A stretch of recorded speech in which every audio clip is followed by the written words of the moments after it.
We have the next Hugh Jackman film. And there was no buzz about this film whatsoever. And hardly anyone even knew it came out. So we decided we're going to watch it. And we're going to tell you, is it worth watching? Reminiscent.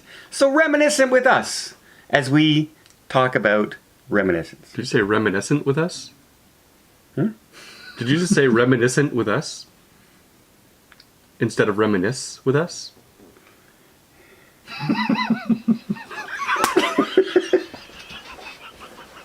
Napoleon was in Bill and Ted. It's not a war movie! Well, listen. There was a war taking place when Bill and Ted took Napoleon. Not a war movie.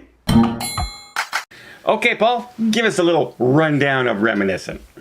Reminiscence is a film noir? Would you call it that? Okay, listen, Sure. you know back in the old days where there's the detective and he's doing the narration and he goes, oh, and there she was and her lips were ruby red, ruby like the, and they go on like that. That's what this movie is. The whole way through, narration telling the story of what he's going through. So Hugh Jackman is living in a moderate distant future where Global warming has destroyed the planet. yeah, like the city, Miami is half underwater, and he runs this, I guess it's a memory boutique where people come in and they can search their memories and relive past experiences by getting in this pod. And one day, a woman walks in, he's enchanted with her, falls in love with her, she disappears, investigate the disappearance. Hijinks ensue. Right. Do they, though?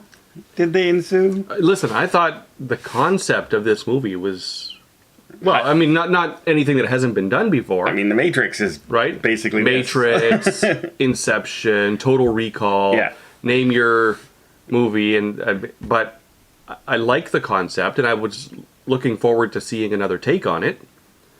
And I do like what they did with the sort of dystopian future with, okay, so global warmings, I guess, has melted ice caps. There's water everywhere. You can't go out in the daytime because it's too hot. Social commentary. Huh? Global warming. They have to put a message in. Well, yeah, but I like the way they did it because they didn't hammer you with it. Well, They just, this is the way the world is. Draw your own conclusions. Right? Okay. That was okay. You know, it's heated up so much that people have basically become nocturnal. So they're living... I like the way they set up the world. But did they take full advantage of this story in this movie? I don't know. I found it kind of slow and draggy. I like the setup of the world, but they did nothing with it. Like, they could have forgotten about the city being underwater and the nocturnal and too hot during the day. They could have had none of that, and it would not have made a difference whatsoever. Well, no, the only reason that they had it that way is so people you had to show there was nothing to look forward to, so people started looking back, and that's his whole business. Yeah, but you have other dystopian movies. You have Blade Runner, right? Ready Player One. And those places aren't underwater. I guess, yeah. Well, if it's going to be underwater, make the underwater interesting, you know? But they did nothing with it. Make it interesting or make it a threat of some kind during the movie. Or part of the story. Yeah. But it was. So. And I think, again, that could be looked at as in two ways. They weren't pushing it down your throat. There was just, that's the way it is. Draw your own conclusion. See, usually in a movie, if you show something, use it. It's gonna come into play later on. This one, they showed something, and that's it. Like, why did they show it? It made no difference to the story. It didn't change the story at all. I'll give you that. No. And did you find this movie a very, very slow burn? It was extremely slow, and if it wasn't for Hugh Jackman, I probably would have turned it off. But Hugh Jackman, I like him. I thought he was good in this movie for what the movie was. Yeah. But without Hugh Jackman in it, I don't think it is anywhere near the quality that it is now. I wish it wasn't a love story. You know what I mean? Like, I wish that whole love story plot wasn't in it, and the movie went in a different direction.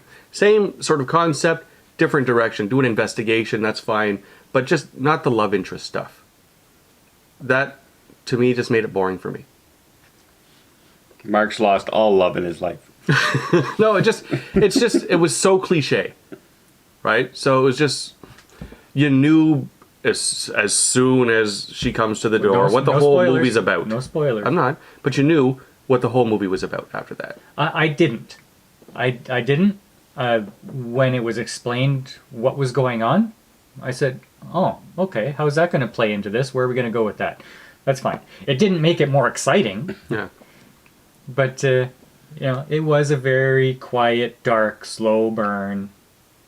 Only saved by she could sing, and Hugh Jackman's a likable actor. Yeah. All right, what would you give it?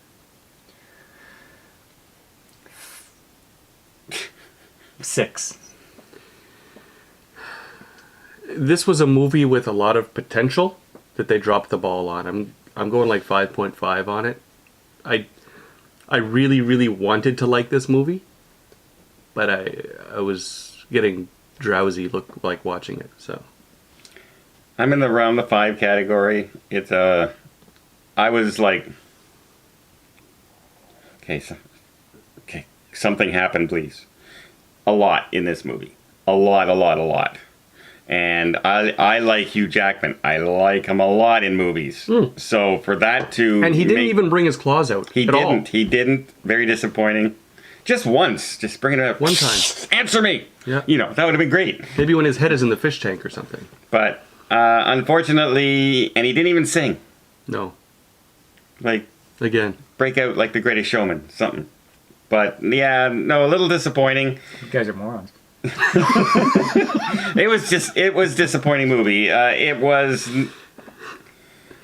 I don't know. It didn't resonate with me at all. I was tired watching this, like falling asleep during it. I don't know if the payoff was worth it. If you've watched Woman in the Window, and you like that kind of very quiet, somber, nothing happens kind of movie. Like if you like bad movies. Yeah. Like 32 on Rotten Tomatoes? If you like that kind of movie. If you're watching this, and it's kind of boring, think back to, what is it, Naked Gun? Because Frank Drebin narrates in that movie, right? Right, yeah. And I'm trying to picture happening in this movie. Actually, Naked Gun was good. So why don't you go with a movie like Spirit? Where they narrate the whole movie. It's like Sin City, except Spirit was worse. Sin City was good, Spirit was horrible. I was trying to give them a better experience. If you're going all the way back to Naked Gun in a completely opposite movie of this, you succeeded. Yeah. All right, not very good high scores from movie-related, shall we say, but give it a try. Rotten Tomatoes is not being kind to this movie so far, from what I've seen. What are the... Really, well under 50% from what I remember. Let's pause. So, we just checked. Critics, 37%. Audience score, 40%. So they're right in line. I've never seen them that close, actually. They're very, very close together, which means this is not being well received, shall we say. Hey, maybe they'll win an Oscar. Don't think so. But Hugh Jackman, give it a watch. Let us know in the comments down below what you guys thought, if you can make it all the way through. We found it very, very slow, not that exciting, with a good actor. Yeah. That sums it all up. If that makes it worthwhile watching, check it out. Until next time, we'll see you on the channel.